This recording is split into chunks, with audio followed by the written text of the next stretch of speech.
This is Saturday Morning Mysteries. And we're your hosts, Alexis and Grace.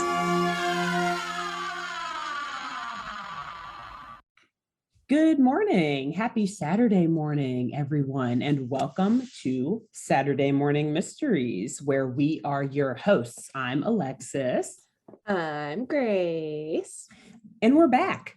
We are back to talk about a new show as the horror. No, not the horror. The excitement, the sheer excitement. If you've been sticking with us for the past, I guess, oh my gosh, 16 weeks now. Oh, holy shit. Wow. Yeah. If you've been sticking with us, or not maybe even for the whole 16 weeks, but for any number of weeks for the past however long, you've heard us go through different arcs of different classic animated shows and talking about fun investigations and mysteries from those shows in true crime fashion. We started with Scooby-Doo, then we moved on to Darkwing Duck, and today we're starting a new episode arc with a new classic animated tale, and we are very excited. Grace is going to go first today. And of course, I'm doing all of this build up as to what show we're doing, as if folks have not just read the title of this video or this podcast. Maybe it's on autoplay. True. Maybe they did. Maybe they didn't look. I can't read everyone's minds or, whatever. But Grace, do you want to, since you're going first today, do you want to tell the lovely listeners and viewers what show we're going to focus on for the next several weeks?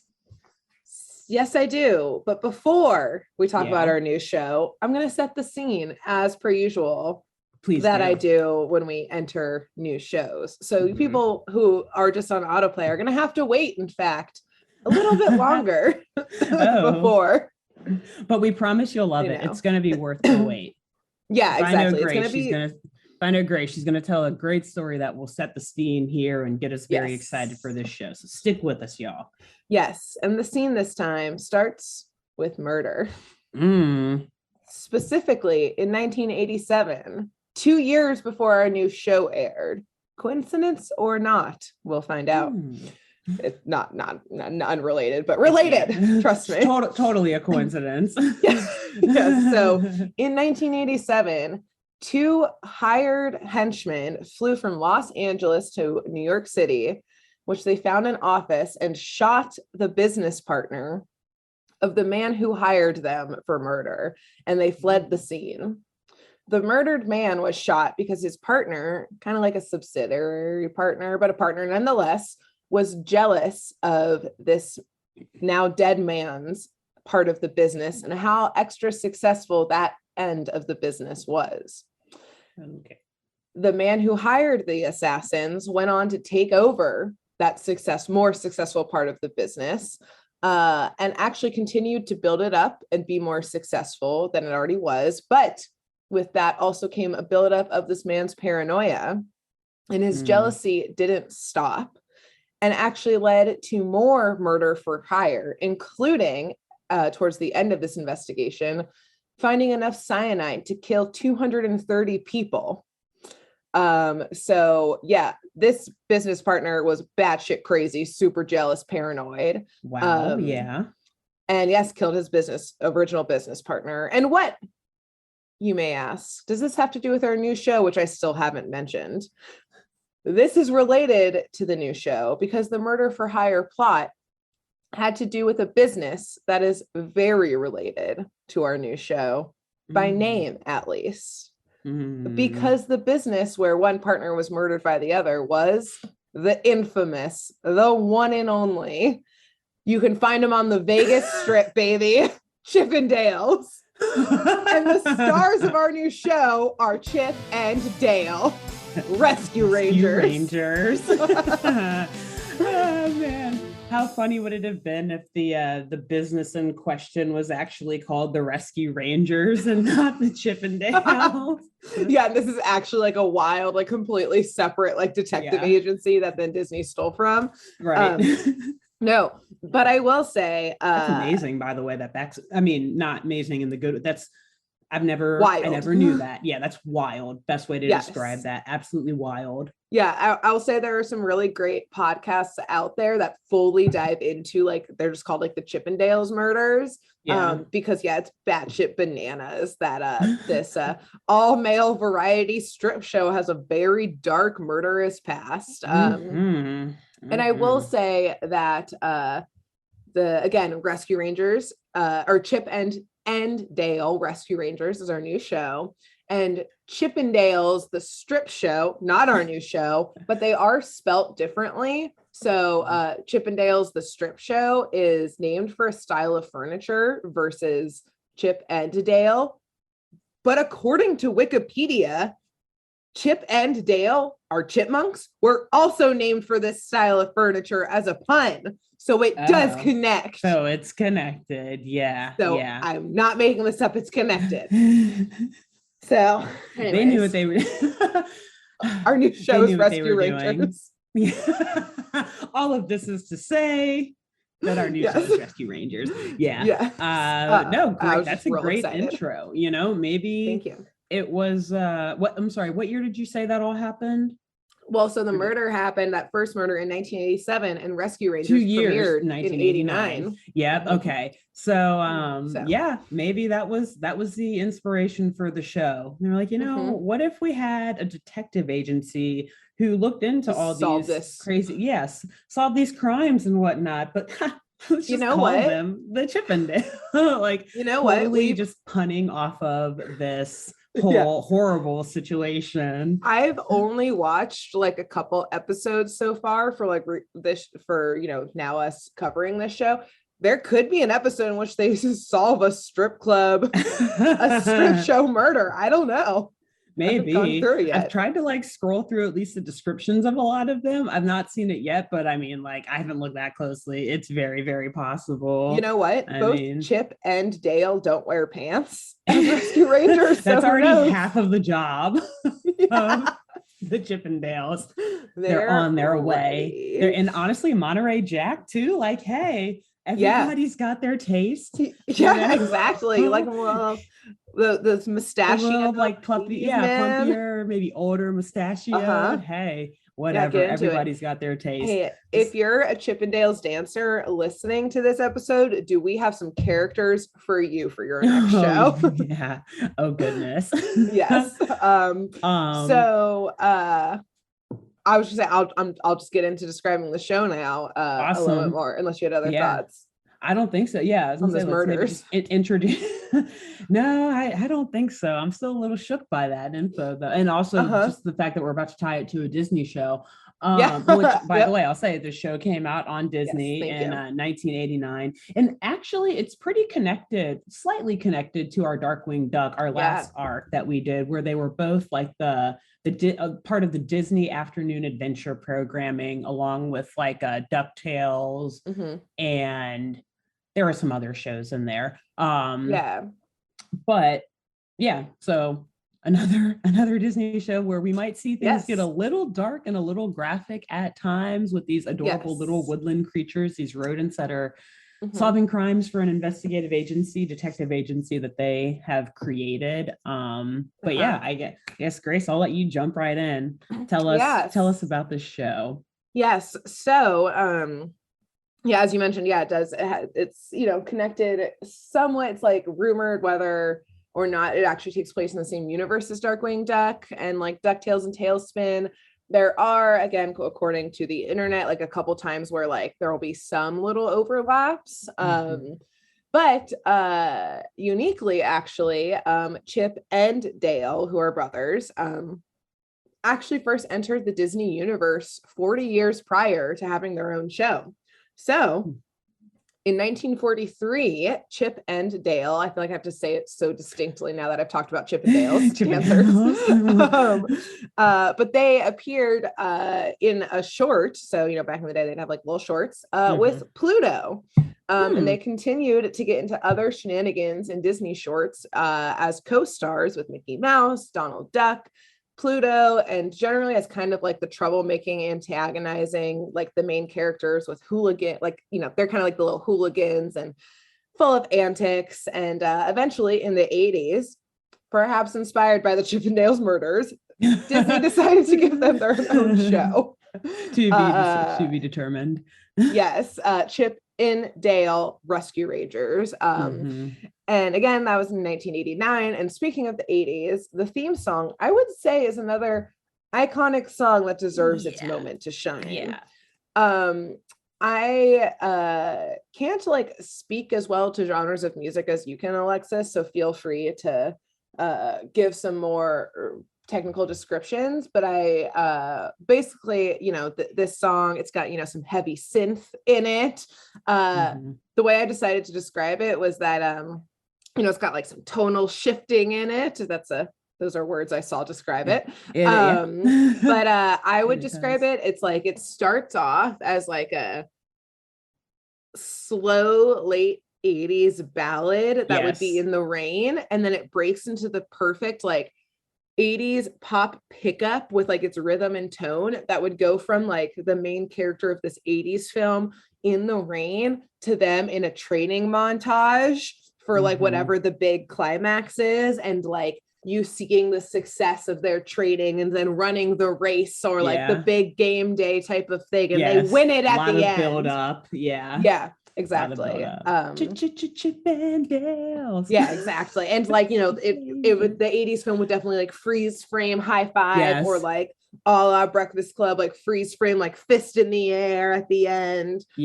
Just go listen to it. It's great. It's really good. It's up there. It's around the same level as like Darkwing Duck level of just the creativity behind that intro song. Like they really put a lot of thought into it. And as I've been like researching and reading about the show for us covering it, I came across I'm so sad I don't remember his name, and I'm not going to look it up right now. Maybe we'll throw it in like the show notes or something.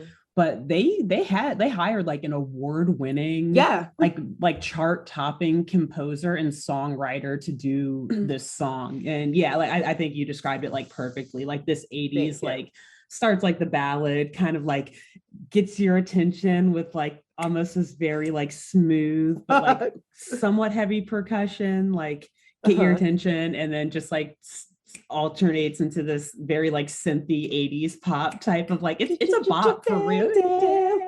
Rescue Rangers. So it's really good. Definitely everyone go listen to it. Check it out. It really sets the tone. And also the lyrics I think are very if you actually, because I watch stuff with subtitles all the time, so I'm actually like reading what the lyrics are whenever the show is starting up, and it actually describes like perfectly what the show is about. So not only is it just like great music, but the lyrics are perfectly tied into like, hey, this is what you're about to get involved in. All right, well, don't go watch the theme song until the end of this episode, because I'm about to describe what the show's about. Yeah, exactly. But just so you know, like when you're watching it, clever writing and all of that. Or I mean, if you do stop to watch it now, it doesn't matter, because Grace is still going to do a much better job. It's like, she's going to do her thing anyway. So come back and listen. Don't leave us, please. But don't leave. Listen later. But come back. Anyways, so this animated Disney show gives this duo a little more substance and backstory and character arcs than like their 40s, little shorts did. This show follows the investigations and again antics of the detective agency that Chip and Dale started, which is called Rescue Rangers. So they, along with their 3 other employees, who I'll get to in a second, operate within the human world.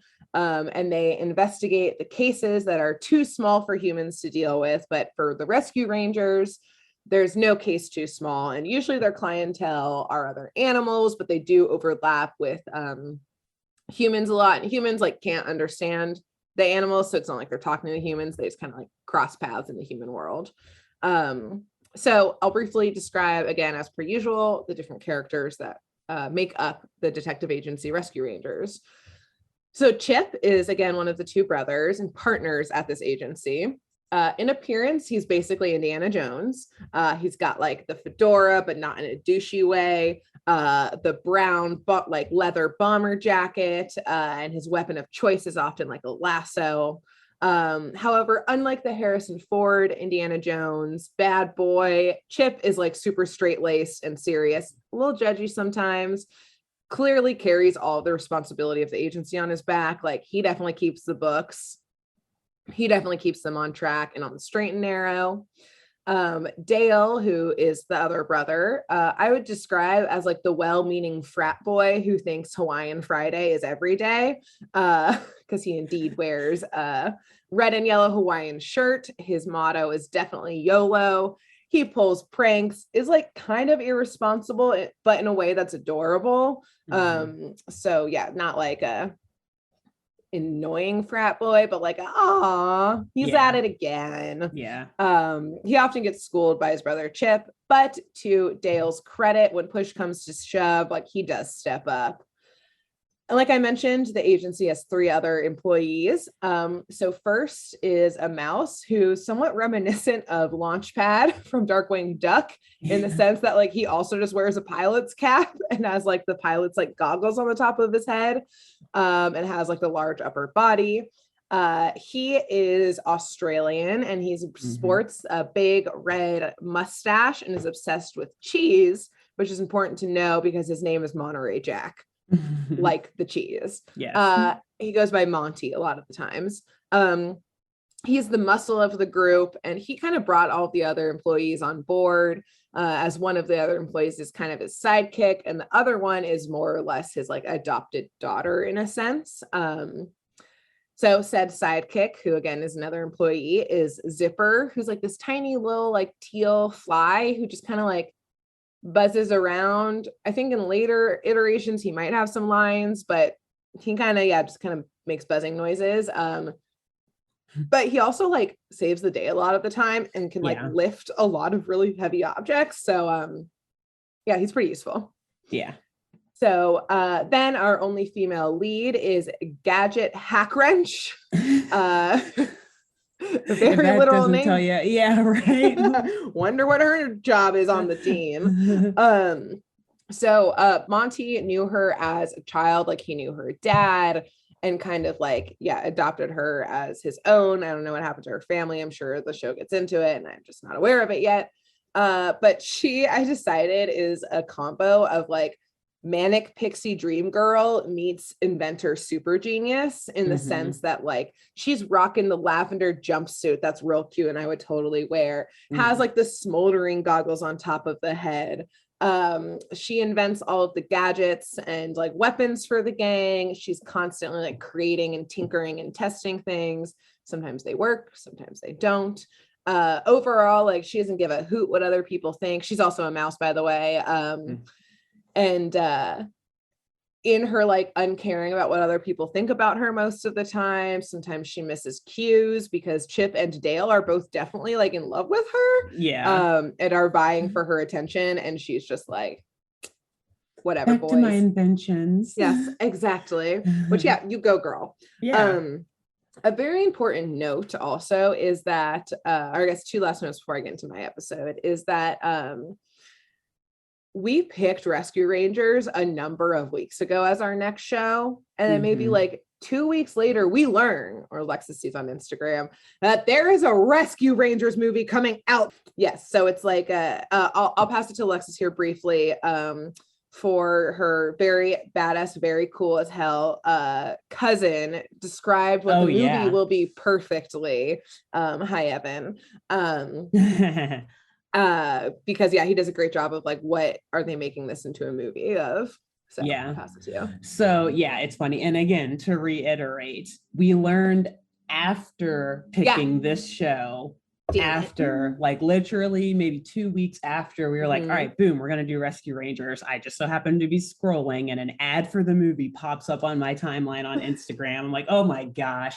But I'll look at it as a good thing, because I think it means that we're like on the same page as some of these like very high paid Hollywood execs and everything. So, maybe we're little toss, which that movie looks pretty amazing, by the way, from the one ad that I've seen. I'm sure we'll talk about. Incredible. Like Andy actually, Samberg, John. Maybe we should just do a bonus content talking about the movie.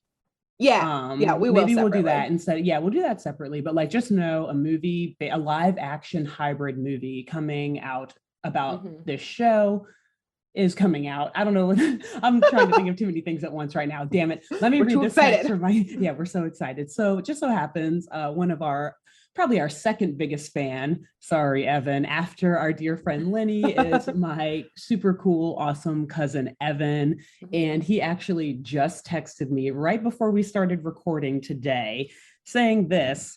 Did you see that Chip and Dale's Rescue Rangers is getting Chip and Dale's, look at me saying that Chip and Dale Rescue Rangers is getting a quote unquote pseudo live action Cool World's Roger Rabbit style meta aware relaunch reboot. Which is way better than I could have described it. I got his permission to read that on this recording because that's literally the best way to describe this. If anyone watching or listening has ever seen Who Framed Roger Rabbit, or maybe even like Space Jam, I would say it looks like it's in the realm of one of those where it's animation blended with live action. It looks like all of the Rescue Ranger characters and some of their like biggest foes and like other random Disney aligned characters are going to pop up in animation, but they're dealing with like real world criminals and everything. I honestly can't say what all the movie is about because I think that trailer that I saw was the very first one to drop. So it essentially looks like, though, that the Rescue Rangers have like fractured and they're coming together for a new mystery. I don't know, but the voice cast is amazing. It's Andy Samberg and John Mulaney. Mulaney, yeah, that's what it is. Yeah, so awesome. I don't know who's voicing who, but those two, they're each Chip and Dale. One way or another. I think John is Chip, Andy is Dale. So until that film comes out, which I expect some bonus content around that, we'll be following our 80s Rescue Rangers through their investigations, which come in all shapes and sizes.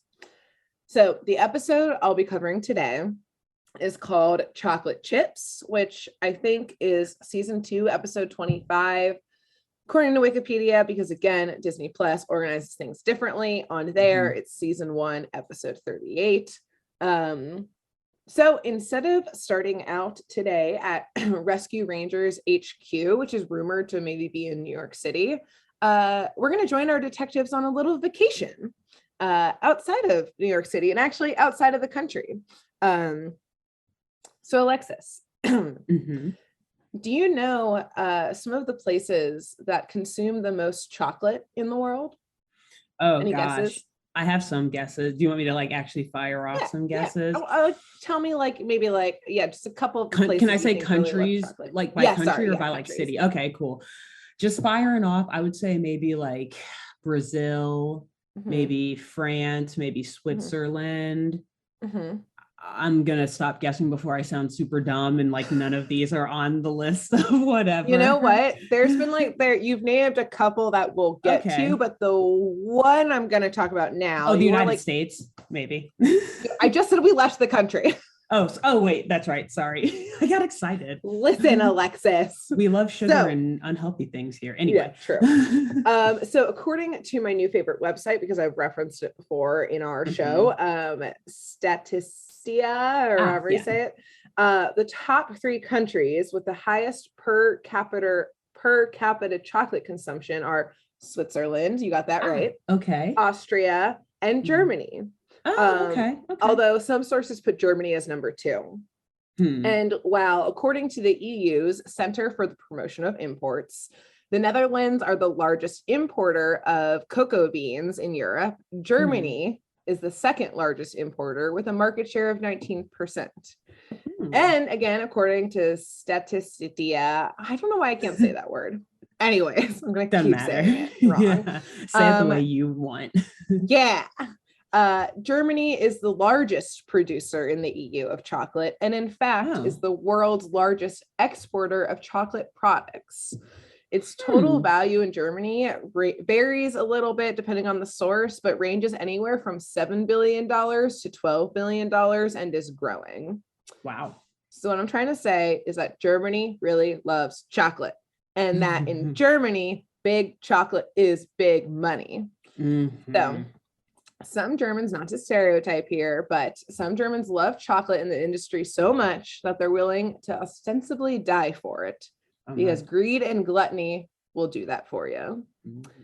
So as I mentioned, we're on vacation in this episode. Any guesses to where we are? Switzerland? Guess No. again. Germany. Nope, we're in Brazil. Oh man, damn it. Yeah. Had to set It's you up for funny. failure. It's funny because I originally was going to guess Brazil to be an asshole and say, like, which were the two that I got wrong? Like, oh, Brazil, like seriously thinking they were going to be in Germany. Damn well, it. you Follow saying your Brazil gut, Alexis. actually Follow like your gut. threw me off of my big build up there to Did be it? like, let's talk about Germany and chocolate, which is Surprise. relevant Oh. for the rest of the episode. Huh. But Yeah. yeah, we'll get to why in a little bit. Interesting. But Okay. yeah, funny enough So that you they're in happened to Brazil. say Brazil already. Yeah. I mean, I know that, like, you know, some chocolate stuff is made there, aka the root of chocolate. Anyway. Yes. So for our vacation today with Rescue Rangers, we're in the depths of the Amazon rainforest, which like dream vacation.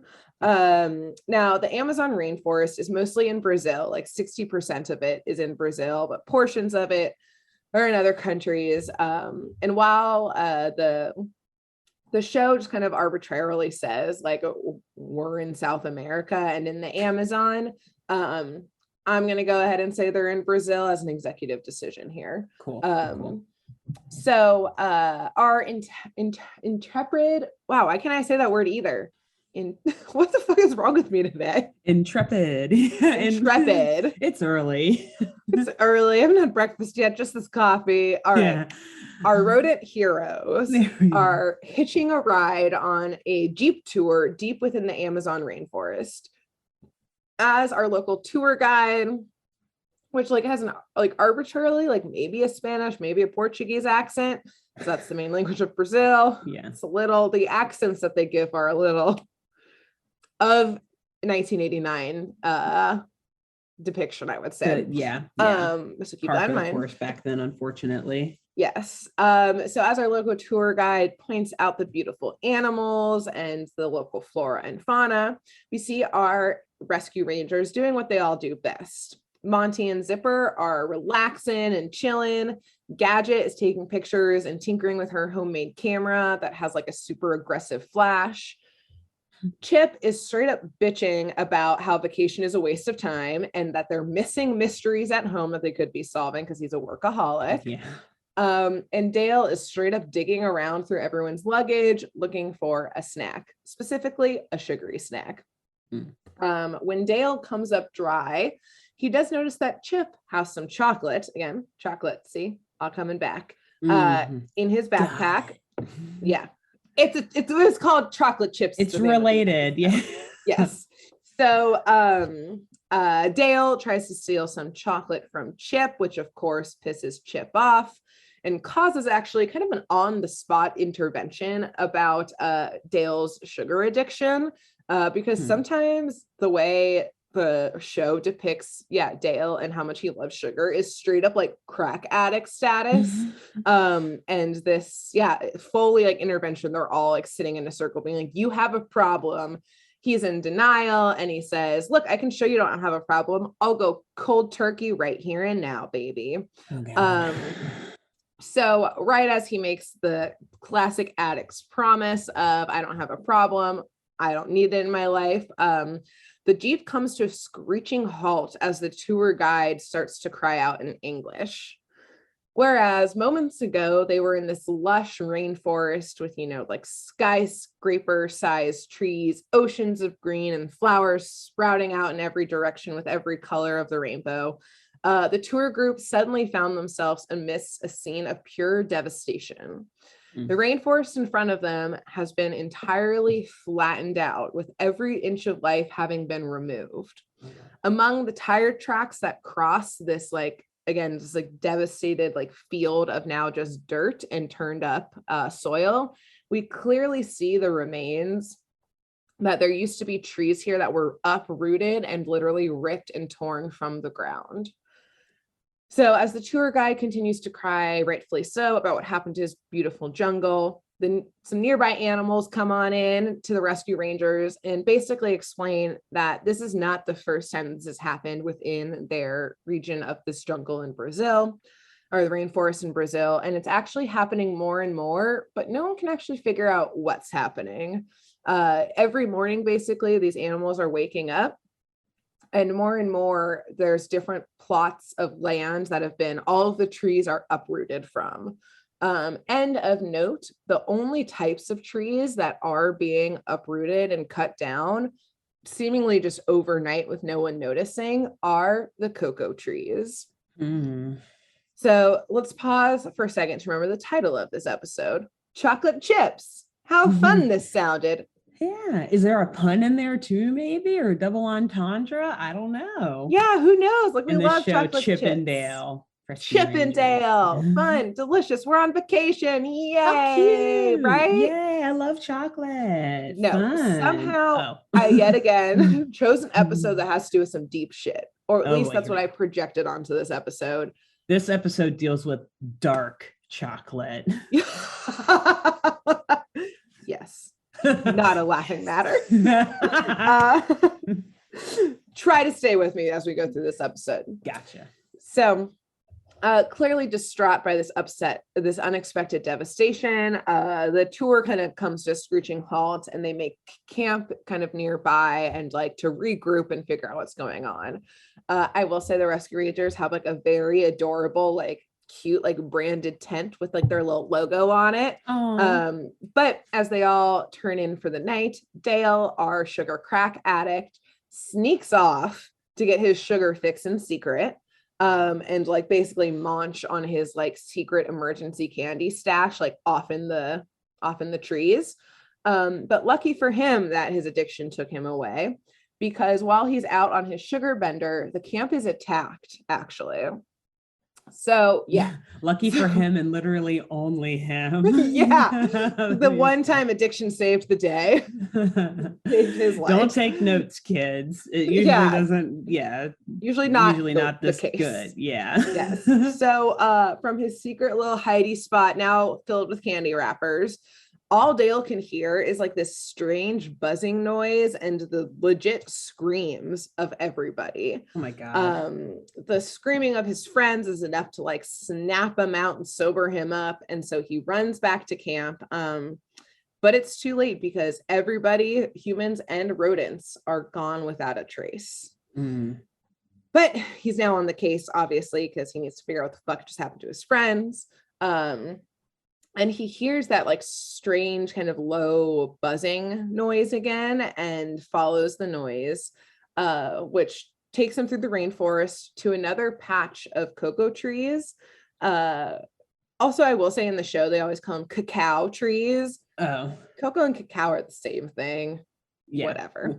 Maybe one is like closer to the actual dialect. Yeah. I don't know, but we're American. We're American here. Cocoa trees. Yeah. But to his surprise, but not to the surprise of our dear listeners, these cocoa trees are also being uprooted. Yes. But to the surprise of all of us, including our listeners and Dale, he sees the humans from the tour, his recent rainforest animal friends, and his fellow rescue rangers are the ones who are ripping up the trees, cutting them down, uprooting them, and completely, clear cutting and destroying this patch of trees. Okay.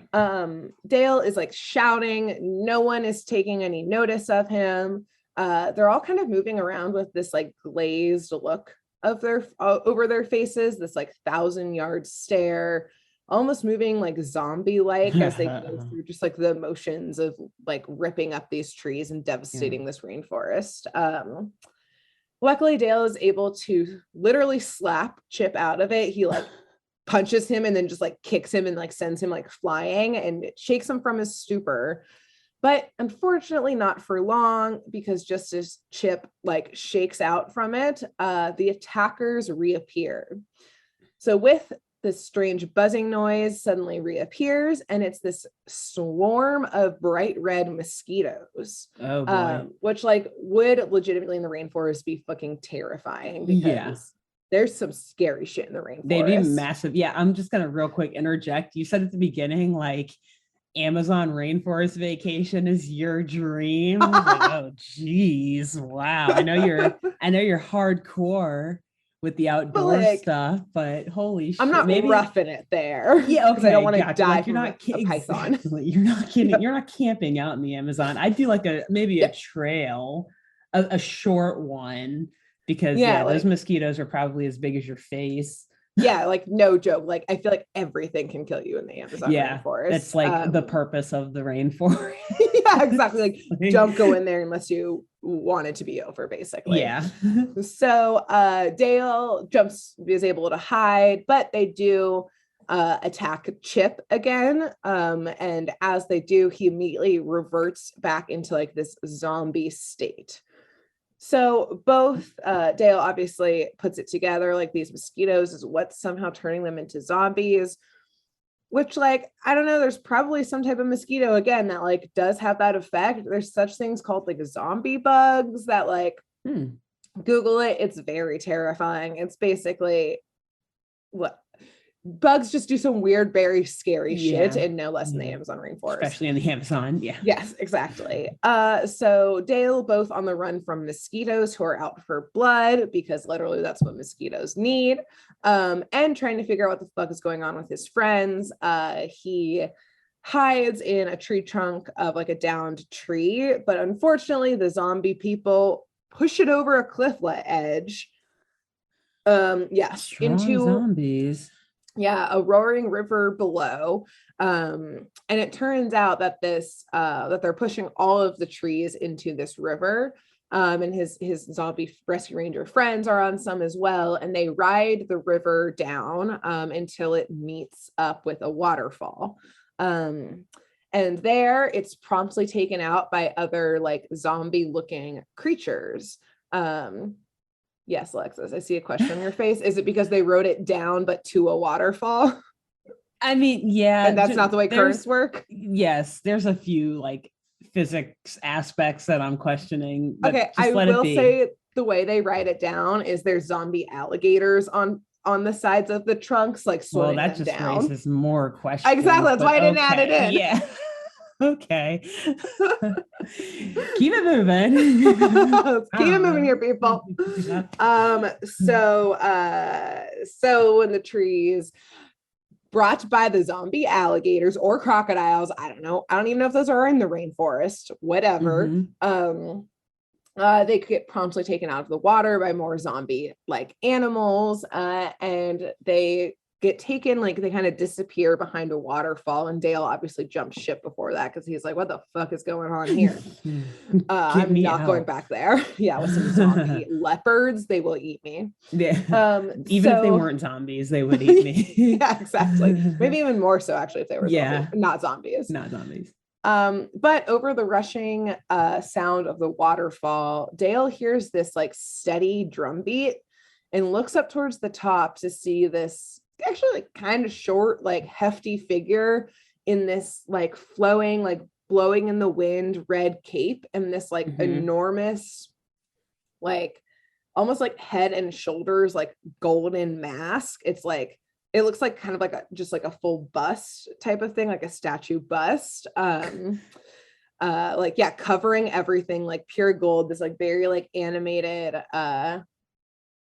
face on it, and this person with this big mask and cape on are steadily playing this like ancient drum that's like painted in like greens and purples, and is just like steadily playing this drum beat, which Dale, I will say smartly so, is like, that seems like the zombie king, they're all coming towards him, I'm out of here. And he leaves. Slowly back away. Yeah. Dale's like this zombie mosh pit is about to start, like around this drum beat, just zombies everywhere. Yeah, like low-key terrifying, and good call, Dale. So eventually he makes it back and gets back by the morning. Apparently also his rescue ranger pals were able to make it back. But in the morning, they have no memory. They're not zombies anymore. They have no idea what happened the night before. And Dale is like, y'all were zombies, mind controlled by a zombie king. Like, what the fuck? Like, don't tell me y'all don't remember that. Yeah, no. And they're like, not only are they like, no, what are you talking about, Dale? but they smell candy on his breath. And they basically say he made up this story to cover up his bender the night before on sugar. Oh shit, drama. Yeah. So Oh my again, God. some Rescue gaslighting, Rangers. They're just about to, coming for Dale's throat right now. Oh yep. God. They're like, you said you'd go cold turkey and we can smell it on your breath that you did not. Also, that's just a very funny like analogy Again, for like alcoholism or an like actual drug addiction. I smell the bourbon on your breath. Like literally Chip is like gets in his face, is like, is that peppermint on your breath? And they all like come into screen and are like, glaring at him like, you said you go cold turkey. You said you'd stop. So Dale, though, luckily will not take their gaslighting. And he's like, y'all follow me. There's some weird, I will show you the zombie king. I don't want to go back there. I will show you to prove to you that yes, I was on a bender last night, but yes, also this happened. So he leads them back to the waterfall. And this time they actually go behind the waterfall. There's no zombie king to be seen this time. But and I will say they're keeping out, like Dale's keeping his eyes out for like the mosquitoes the whole time. Like he's definitely on edge. Yeah. And the rest of the rescue rangers are still like, you brought us all the way out here just to prove that you weren't like tripping balls on sugar last night. Like we know you were, and you're a liar. But luckily behind the waterfall, there's like this huge cavern. There's in like the rock wall in this cavern, this like enormous carved in stone face that when they push on it, it slowly opens up to reveal this like winding golden staircase. Which I'm sure at this point, I'm sure Dale was like, see, I wasn't hallucinating and tripping balls. I told you, okay, let's go. Or I was hallucinating and tripping balls, but this shit was not the hallucinating part. This was not the hallucination. This is just it came a separate after thing. I found this crazy staircase. This was zombie unexpected, god, zombie but king. convenient. For my case here. It further proves my case. I did not know this evidence would be here, but I told you so. But I'm a really good detective. So they follow the staircase up, and at the top it opens up into, at the top of the staircase, it actually takes them back outside into, which I guess they were never inside because being in a cave is still being outside, whatever. It opens up into this lush land that has this like enormous, it's like El Dorado, like golden, like huge golden temple in the center of it. These golden cities, we're coming back to golden cities. Always bad news. Yeah, literally. I think there's always in a row. Someone doing some sketchy shit in there. Never safe. Like, yeah, there's always someone, if there's a golden city in modern age, there's always someone fucking something up and like desecrating what was holy ground. Yes, as we should know. So again, this golden temple, at the top of it has like another one of those like carved faces that all kind of look alike, and has like, all the carved faces have had like open mouths, like their tongues sticking out, but this one, instead of a tongue, there's another waterfall pouring out of it, which is like kind of majestic actually. There's smoke like rising from the top of the temple, so clearly someone or something's in there. But of a special note is that surrounding the temple in these lush fields are replanted cocoa trees, just like acres and acres and acres of them. So this is where our detectives merge with our criminal and our actual crime. For within the Golden Temple, the king of the zombies is who they find there.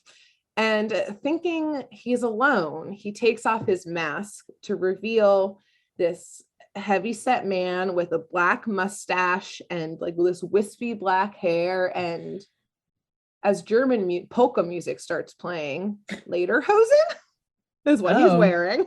Oh, underneath this, like underneath the garb, he's golden, got some lederhosen on.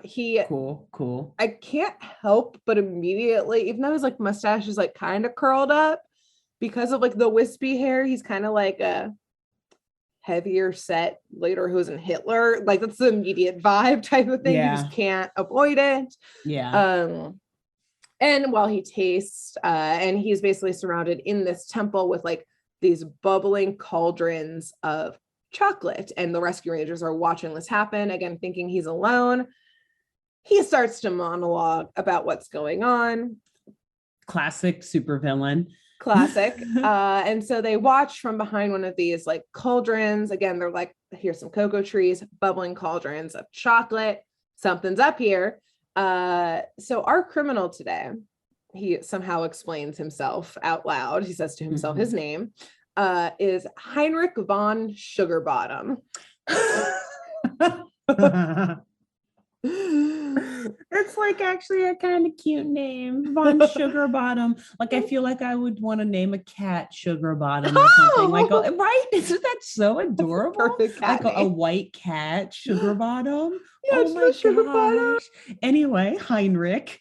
Heinrich. So I actually believe though, because we're going to get into some brief wild speculation here. Because I want to get into both the criminal briefly right now and the crime going on. But I wildly speculate that Heinrich von Sugarbottom is actually an alias. Let me tell you why. Okay, gotcha. So I believe that Heinrich grew up in Dusseldorf, Germany, or Dusselheim. Wait, is this wild speculation I'm hearing? Yes. Or is this okay? Oh, I love it. Cool. This is wild speculation time. I'll tell you when we're out of wild speculation and in wild speculation. I just wanted to make sure. Yeah, okay. Thank you. The Rescue Rangers wiki page didn't have like no, this is awesome, beautiful. Take that creative credit, girl. Yes, this is my own wiki page here. So Wiki Grace. Gracepedia. So Heinrich grew up, I believe, as an only child and was waited on hand and foot by his parents, especially his mother. Anything he wanted, he got. And if he didn't get it, this bitch would throw a fit until every desire was met. And there was no charade around this either. Like his pockets would be overflowing with goodies on the regular. His mom would like brag about him left and right and just like doting on his every move. Yeah. And obviously lots of kids are spoiled and end up just fine and not some weird criminal in the middle of the Amazon. However, I deeply speculate here that at the age of 9, Heinrich, if that even is his real name, was in a horrible accident, an accident that would cause him both to change his identity and set him on a path of chocolatey revenge. Because I, dear listeners and viewers, speculate that Heinrich von Sugarbottom is in fact the grown-up Augustus Gloop from Charlie and the Chocolate Factory. And that the chocolate river accident he got in Charlie and the Chocolate Factory, in which he was trying to eat chocolate and fell in and got swept away into the pipe, made him resent the chocolate industry and wanted to be on top of it. He said, this twisted accident that obviously caused him some severe brain damage made him decide that he would be in charge of the chocolate world, not Willy Wonka, that bastard. Son of a bitch. So, well, it's because actually Willy Wonka probably got fucking arrested for like child endangerment and attempted murder and kidnapping. And after Willie got arrested, Augustus probably stole his map to the rainforest where he freaking kidnapped all of the Oompa Loompas and put them into slavery. I actually really like the Willy Wonka, like all that. I love that whole fictional universe and like those books and the movies. I also just love shitting on it because there are some very cringy portrayals in there. Wow, yeah. God, which what a also I was not expecting. Sorry, I'm still geeking about.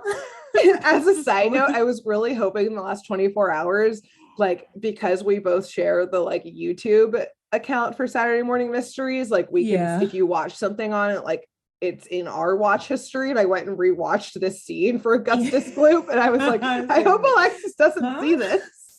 I was like, what I feel the like fuck? I saw something weird in our search history, but I was like, the research we have to do for this show, for this podcast is sometimes weird. So I was like, I don't know what the fuck Grace is watching, but as long as it's not illegal, I don't care. Yep. And I will say I got that background from Augustus Gloop's actual Wikipedia page. Okay, what happened to him. As soon as you said you thought he was actually Augustus Gloop, I was like, oh my God, yeah, and that's literally his background. Exactly. It's beautiful. Well done. I love it. Like Augustus Gloop, Heinrich is an overweight German, hell-bent on chocolate and sweets and getting his way no matter what. I believe he changed his name to Heinrich von Sugarbottom in order to get his foot in the door in the chocolate industry and become a mogul. Turn down a name Sugarbottom. Exactly. To show Willy Wonka who the real chocolatier was, and he would do it no matter what. God damn it. So why is Heinrich, aka Augustus, making chocolate in the Amazon rainforest, and what the heck is his crime? Yeah. So for two reasons. One, and this is outside of wild speculation, he actually does say this part, that he's here because he basically discovered the ancient oldest way of making chocolate, which I guess was in the Amazon rainforest by whoever had this temple. And this would like make him quote unquote the candy man to the entire world. Oh God. And in his monologue, again outside of wild speculation, he fully says that basically the chocolate industry, they're all getting fat off of his ideas, and that he wants to be the greatest one in the land. So again, going back to my wild speculation of other people taking his ideas, abusing him like Willy Wonka did. Yeah. He's going to take them all down so he can rule the chocolatey German world and world as a whole. So the other reason he's in the Amazon rainforest, and what again is his crime going on here, we're going back into wild speculation time, but also into real world situation. So please stick with me, because I'm here. Is making chocolate a crime? No, I would hope not. I would be very sad if it was. My life would be over, because I also, like Dale, am addicted to sugar. But it's connected, I believe, to what the Human Rights Watch calls the rainforest mafias. So this, in classic Grace fashion, is an incredibly complicated topic. Our analytics, you know how to pick them, don't you? Again, chocolate chips, how fun! Like I said earlier, no. Halfway through the episode, you're like, "What have I done? I this did is it in too again." In too deep. So our analytics on our podcast said somehow, I'm very honored by this, we had like 3 listeners in Brazil. So I apologize personally to them right now for what information I get incorrect about your beautiful, lovely country. And feel free to correct us in the comments, and don't leave us because we got it wrong. We're ignorant Americans who we need to know the right way. So tell us, share if we do get it wrong. But I have faith in Grace and the research she's done. Podcast listeners, you can't see the look on her face of pure doubt on her face, actually.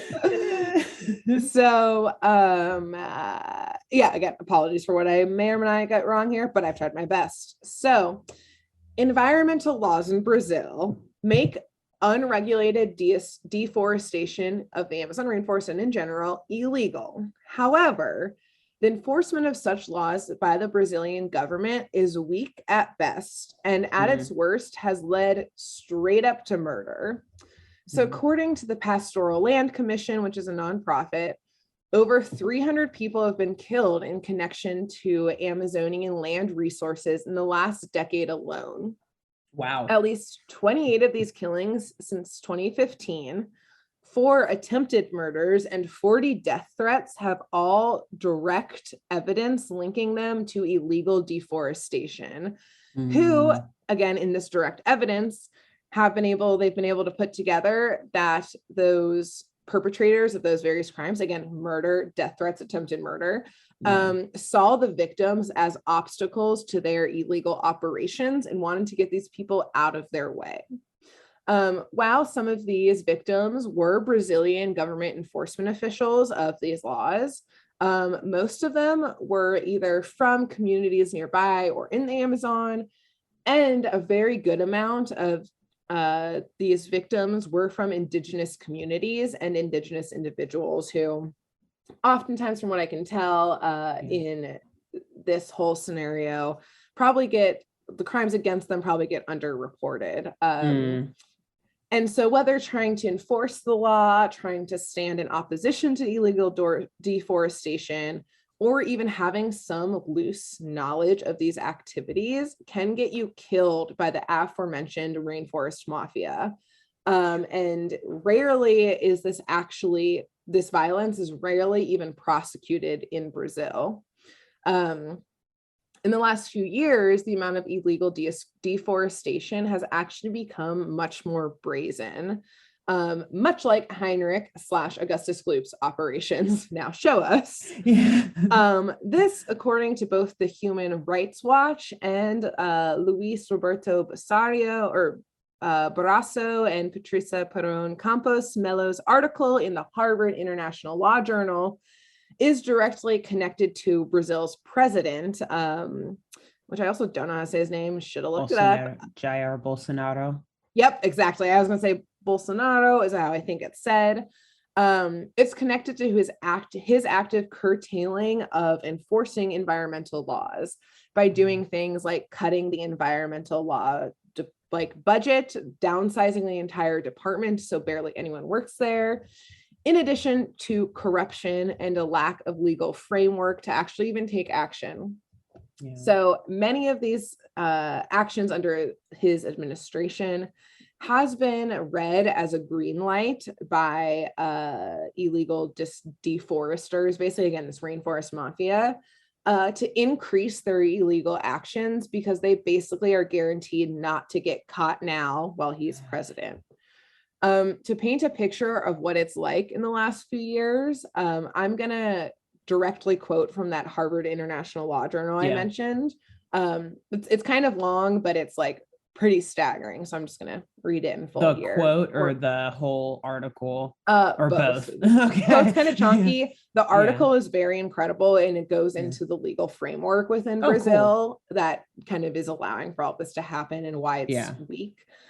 Or weak in this regard under especially the enforcement. Yep. So, quote, deforestation began meaningfully in the 1960s with the onset of governmental initiatives, such as infrastructure construction and agricultural and settlement subsidies, so legal deforestation. From then onwards, it increased progressively until it reached its peak in 2004. After that, government initiatives kept deforestation in check until 2012. But with the loss of political will to protect the Amazon and Brazil's economic downturn in 2015, deforestation levels started to rise again with each passing year.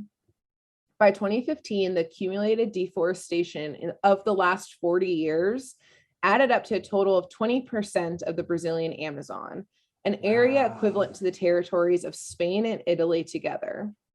The situation turned dire in 2019 when deforestation, so just 4 years later, increased by 34.4%. And indigenous lands and conservation units were affected to an unprecedented extent. Forest burning increased by 67.9% in 2019 compared to 2018.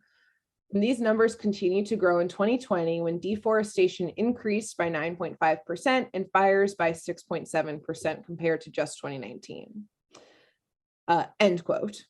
So in Brazil, environmental crimes, which include deforestation, illegal logging, illegal burning, are one of the most lucrative forms of transnational criminal activities. So again, that rainforest mafia that gets built around these activities.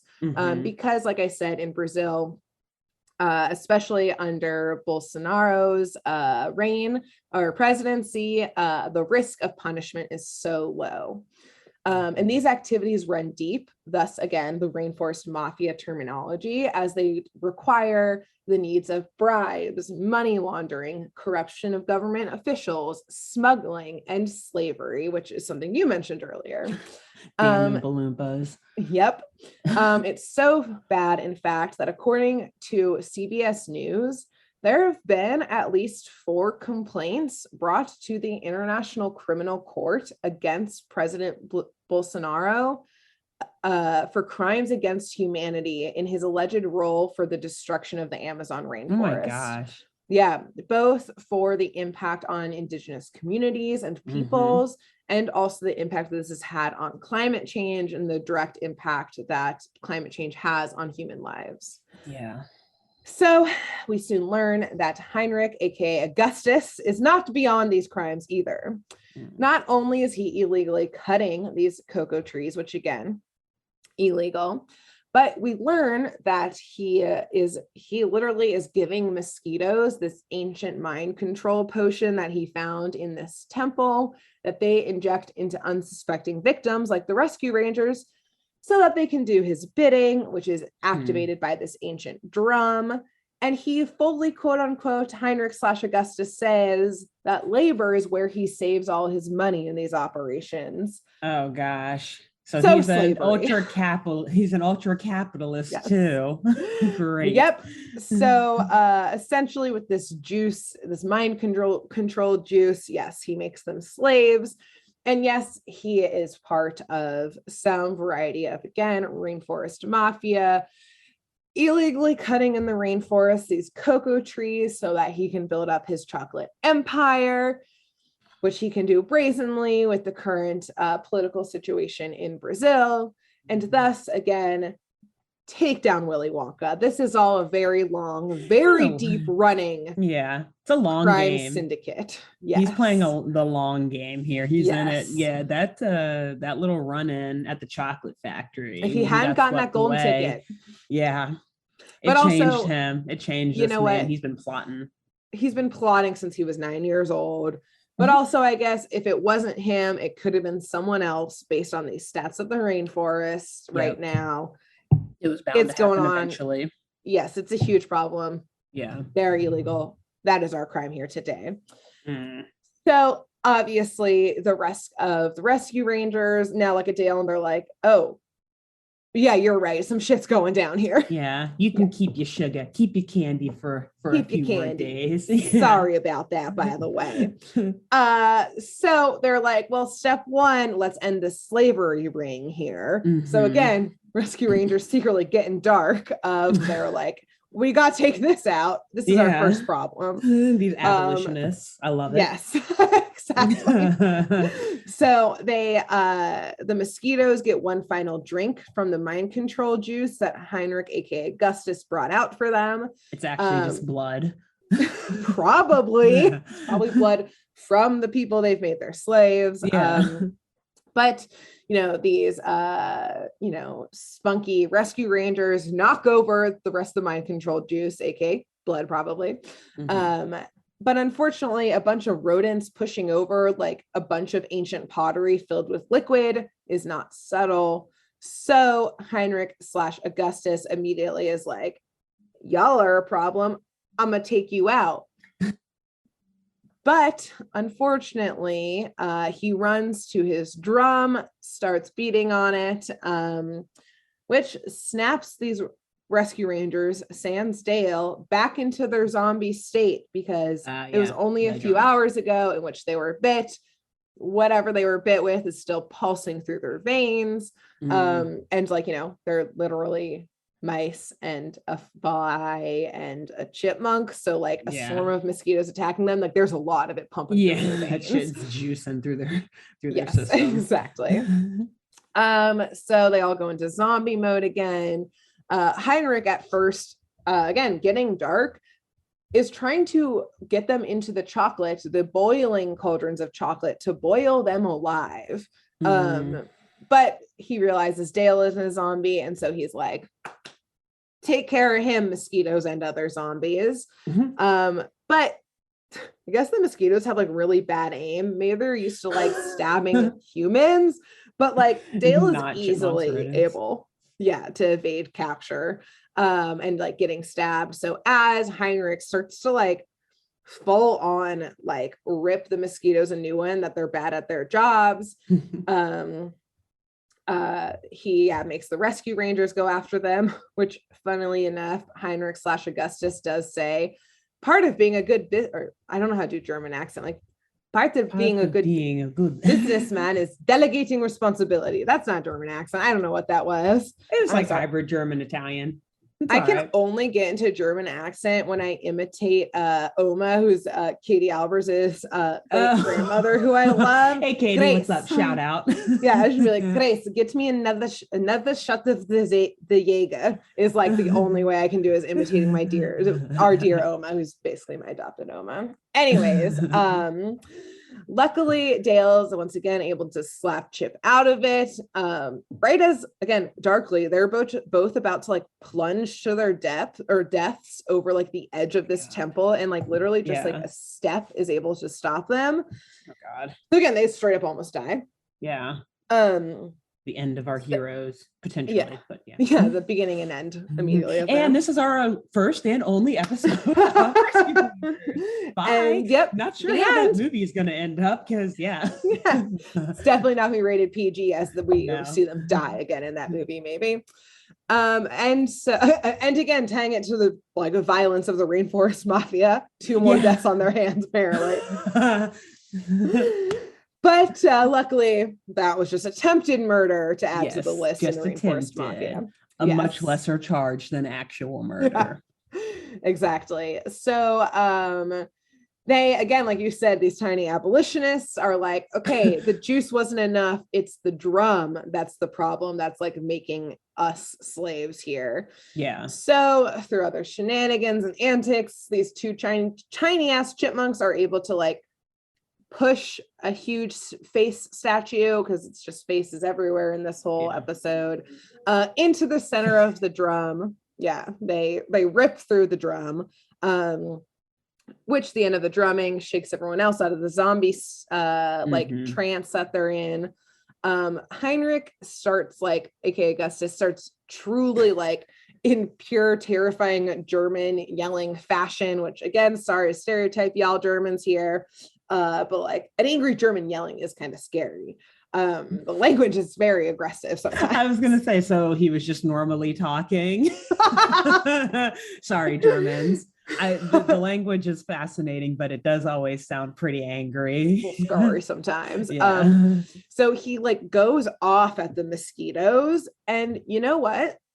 These mosquitoes, like potentially the Oompa Loompas at some point, have had enough of this fucking shit. Oh no. So they band together and join the rescue rangers against Heinrich, aka Augustus.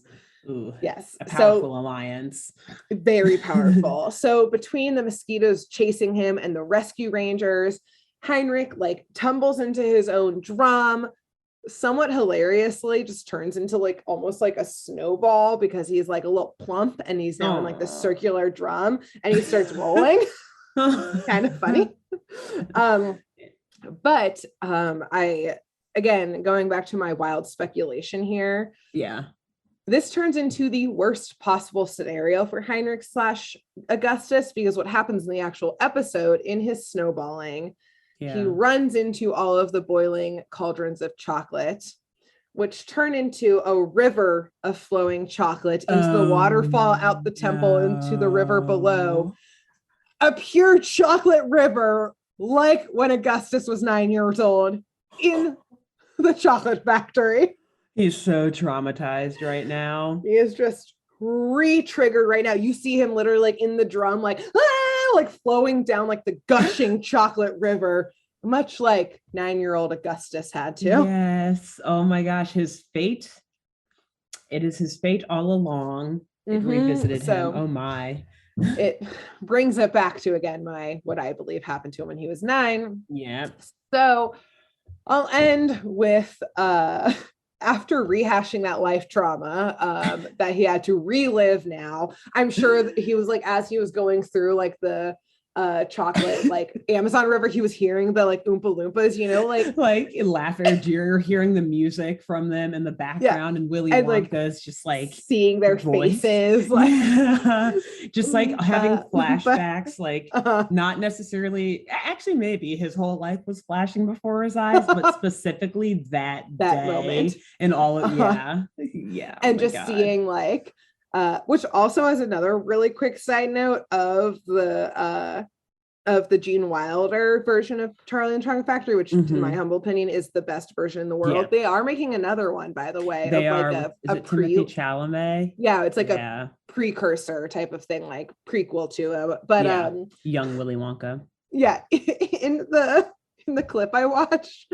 which just reminded me to go back and watch the whole thing, and I love Gene Wilder so much, but when Augustus falls in, his mom was like, they'll do something. Willy Wonka goes, help, police. Is that what you want me to do? Like, dude, like, oh my god, right for murder.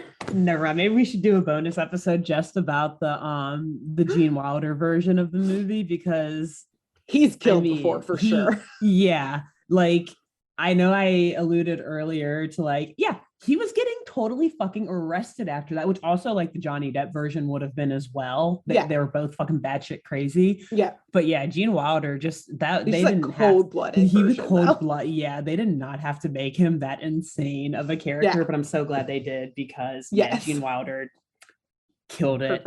Literally killed some of those kids. Also, and killed that role. Also, as a triple side story here, but remember the Futurama episode where they go to like the Slurm factory? Slurm factory. That's one of my favorite episodes, with Slurm's Mackenzie, the party worm. That's literally one of the grumpa lumpa crunkety whatever. And this episode of Futurama, people are probably like, what the fuck? If you're listening, it's a remake of Willy Wonka in an episode, they did a parody episode of Willy Wonka where instead of a chocolate factory, it's Slurm, which is like Sprite or like some crazy soft drink. And they're called Grunka Lunkas instead of Oompa Loompas. It's probably one of the best. It's like the top 10 episodes of Futurama in my book anyway. Anyways, after we'll just call him Augustus at this point, again, is like floating down, being like, they're everywhere, the Oompa Loompas, I'm sure in his head, etc. Traumatized. Like, Willy, no, I failed again. If for all I know, Willy Wonka was there, I'm sure, like once the cops came after one of the campers, the Amazon, and became the real zombie king out there, he is the rainforest mafia, Willy Wonka. Like, I mean, you come to me on the day of my chocolate wedding, my chocolate factory opening. You're deep in the rainforest. Pure imagination. Anyways. Make a wish. Like all of like Amazon creatures in the background. I would watch that. Anyways, I will say that the creatures of the Amazon rainforest go full fucking vigilante style, because they take the like mosquitoes that again turned against Heinrich, they all attack him, and the final scene we see is the creatures of the rainforest have fixed the drum, and they're drumming as Heinrich, aka Augustus, is now a zombie, and they're making him replant all of the cocoa trees that he stole. Nice. Back in their original home. So they replant the rainforest, which is very lovely, and he is now their slave. And okay, you're like, we're gonna stop it there. And now he's their slave. Done. And that's our first episode of Rescue Rangers. Wow. Amazing. Good job. Rescue Rangers. Wow. Yeah. When there's danger. This had some real fucking danger in it. They got mixed up in some mafia shit. Some mafia shit in a foreign land. So, okay. My big question here, who were these other campers, or who were these other people at this campsite? There's like a tour. Just okay, so just like a big group of folks taking like an Amazon rainforest excursion. Cool. Okay. Yeah, exactly. And I think like after the first night of camping and like when they were zombies, I think the tour guide was like, we're gonna keep going. I'm devastated. My rainforest is being destroyed. Let's keep it moving. And the rescue rangers just stayed behind, which I guess with that in mind, I don't know how they got out of the rainforest. Like a human jeep had to take them deep into it. Somewhere, yeah. It would have taken them weeks to walk out as tiny little rodents. Chipmunks, and like rodents. Also, again, like everything they would not have made them. Yeah, wild boars, gators or crocodiles. Which one is in the rainforest? I think gators. Leopards. Literally, just like poisonous everythings.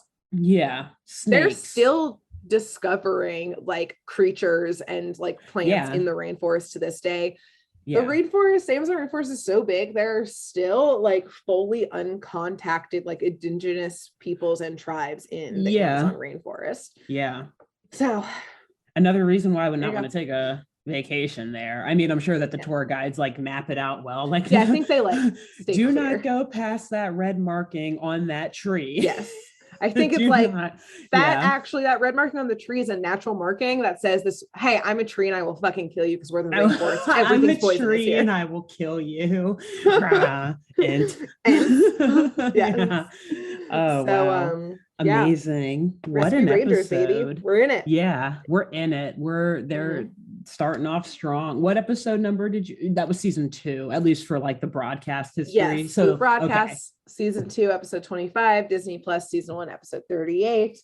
And so stay tuned, everyone, for more. This is our journey with Rescue Rangers. They're going to get into a lot more shenanigans. And between now and next week, when Alexis will do her first Rescue Rangers, who should they spread the word to? Who should they tell? This week. Uh-oh. What mafia are you in? Tell them. Yeah, right. Tell your local deforesting mafia. No, this week. Sorry, I'm laughing about what I'm about to say because in my mind it's very funny, but like in reality, in real world application, it won't really do us any favors with getting new listeners, but I still think it's funny. This week I want you to write to your congressperson and tell them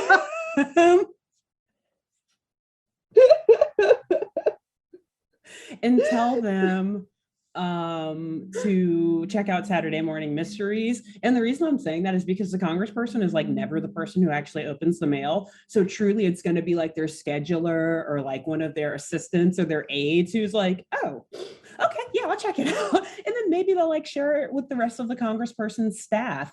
So yeah, just like go to, I think it's like house.gov and you can like, put in your address or your area, your location, and it'll pull up whoever your congressperson is and just write them a quick letter. It doesn't have to be anything fancy. You don't even have to ask for anything. Like if you want, if there are any political issues you care about, also throw those in there. But we're not a political podcast. We're just here to tell you, watch Saturday Morning Mysteries. Please don't, because my job has to work with Congress people, and then they're gonna fucking watch it, and then when I email them for work, they're gonna be like, that fucking girl. Please don't tell them.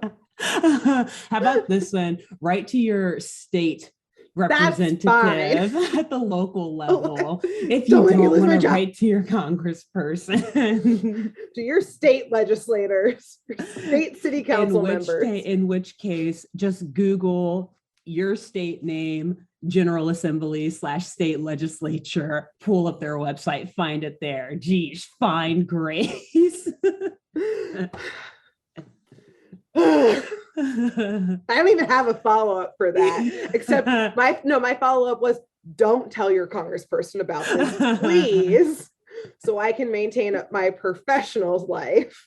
Beckett. Tell your local county registrar when you go register to vote, which is important to do. Yeah, that's my mission. There you go. And until then, we'll be back next week. Maybe Grace will have a job. Maybe she won't. We'll find out. Stay tuned, people. Depends on how many of you do what I just told you to do. Maybe I'll be running to the Amazon and joining the mafia because I won't have a job. That'll be my only option. So, until then, though, bye. Bye.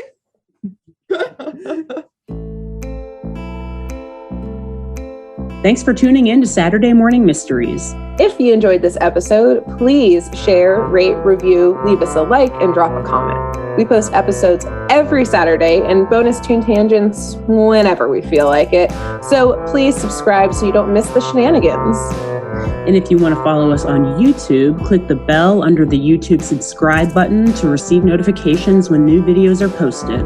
And if you want to subscribe to the podcast, we have no idea what you're listening to us on, so just hit the big subscribe button on whatever app you're using. We believe in you. Give us a follow on Twitter and Instagram at SatmornMist, all the abreves, and let us know if you have any episode or show requests by emailing SaturdayMorningMysteries@gmail.com. Thanks to Jenna Kendall for the logo design and to Ava Sakiki for the music used during this week's episode. See y'all groovy kids next week on Saturday Morning Mysteries.